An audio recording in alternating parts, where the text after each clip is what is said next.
¿Qué tal? Muy buenas tardes para todos ustedes. El día de hoy vamos a hablar de la actividad de aprendizaje 15, la evidencia 8, presentación de Steps to Export o línea de exportaciones, presentado por el aprendiz Michael Solano.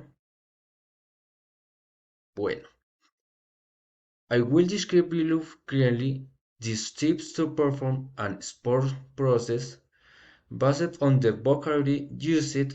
Evidence 5 Summary Export-Import Theory, and in additional material the steps to social sporting. Consolidate company. It's very important and consolidate the company to legit the sport activity at Columbia Goods. Register as sport. Any company or individual that is got sports must obtain a unique sex registry run that enables and by for the end. The exporter must produce a quality digital a signature in certificate with its signature magnified grants you username and password to access the books.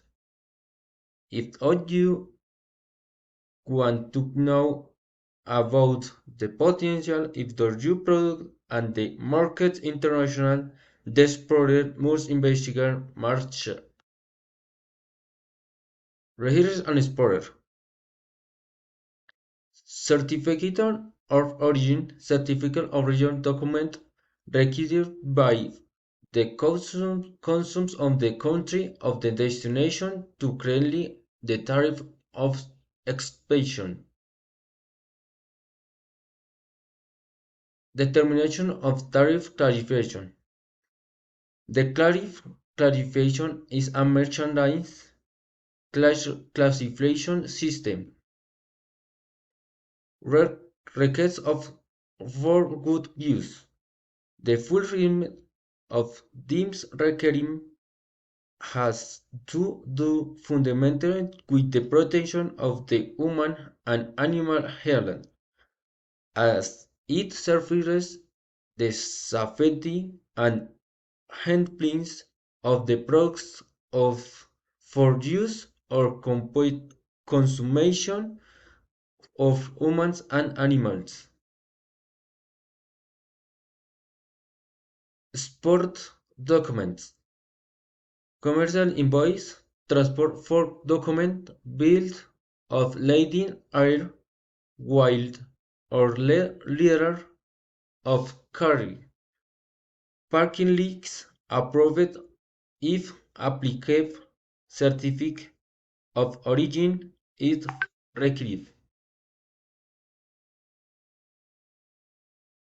Reimbursement of the for him currency is necessary to privilege get with your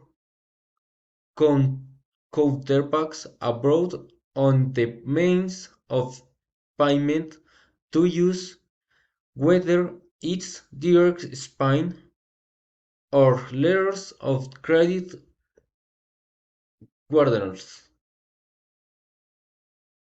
Reference. Thank you. Muchas gracias por nuestro video. Espero que les haya gustado y nos veremos hasta la próxima. Chao, chao.